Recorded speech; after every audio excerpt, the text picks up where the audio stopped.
आपला मेंदू काही सेकंदाच्या आतच वेदना झाल्या की ओळखतात.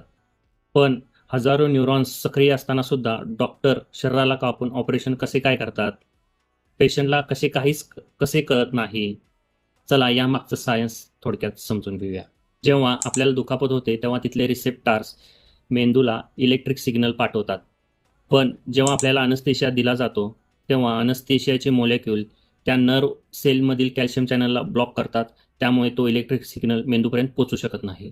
जर विज्ञानच्या भाषेत सांगायचे झाले तर मेंदू आणि शरीराचा कम्युनिकेशन हायवे तात्पुरता बंद केला जातो. अनस्थेशिया देणारे हे स्पेशल डॉक्टर असतात.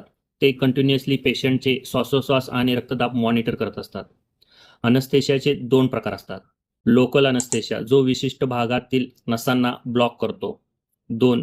जनरल अनस्थेशिया हा तुमच्या नर्वस सिस्टीमवर काम करतो. हे तुमच्या मेंदूला तात्पुरता कोमा किंवा गाढ झोपेच्या अवस्थेत घेऊन जातो, जिथे जाणीव पूर्णपणे शून्य असते. आता विचार करा, जर हा शोध लागला नसता तर काय झाले असते? तुमचे मत या कमेंट बॉक्समध्ये नक्की सांगा.